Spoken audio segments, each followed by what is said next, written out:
nous allons maintenant voir les étapes de résolution de problèmes que l'on rencontre en géométrie.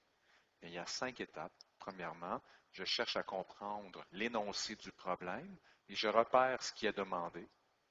Ensuite, je fais un schéma, donc je fais un dessin, un croquis de la situation et je dégage les informations.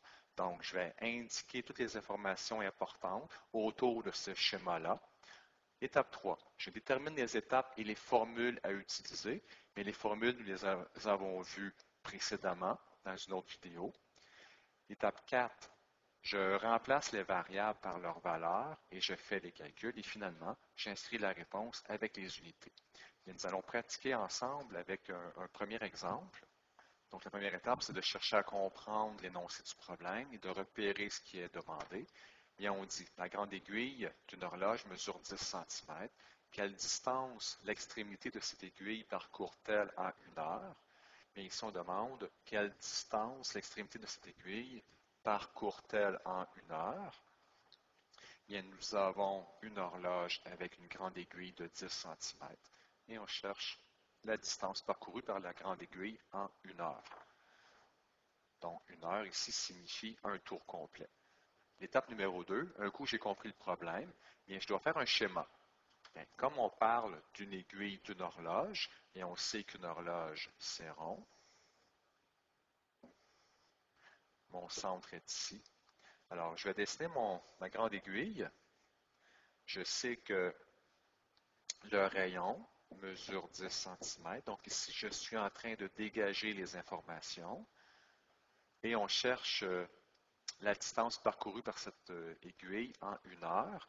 Bien, ici, on sait que l'extrémité de l'aiguille, ça c'est l'extrémité de mon aiguille, bien, l'extrémité de l'aiguille va parcourir un tour complet en 1 heure.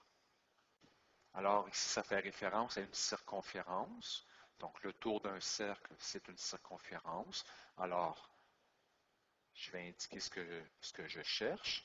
Je cherche la circonférence, qui est en fait la distance parcourue par la grande aiguille en 1 heure. Alors ici, c'est l'étape numéro 2. À l'étape numéro 3, je détermine les étapes et les formules.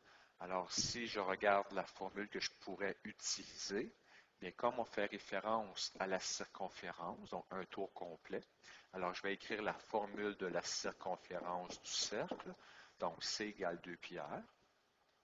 Au niveau des étapes, en fait, il n'y a qu'une seule étape.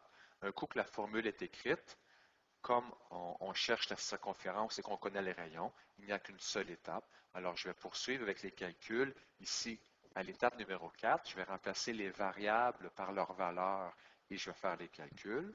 Donc, C égale 2 fois pi. Pi vaut 3,14 fois mon rayon. Et je sais que mon rayon mesure 10 cm, donc je vais faire fois 10. Alors, ma circonférence va me donner 62,8 cm. Donc, ça, c'est l'étape numéro 5. J'ai inscrit ma réponse avec les unités de mesure. C'est très important de les indiquer. Alors, on a vu ici les 5 étapes associées à la résolution de problèmes en géométrie. Alors, à chaque fois que vous avez un problème de géométrie, donc pensez à utiliser les 5 étapes qui sont ici au tableau que nous avons vu ensemble. Nous allons faire un deuxième exemple pour mieux saisir, pour mieux comprendre comment utiliser ces 5 étapes.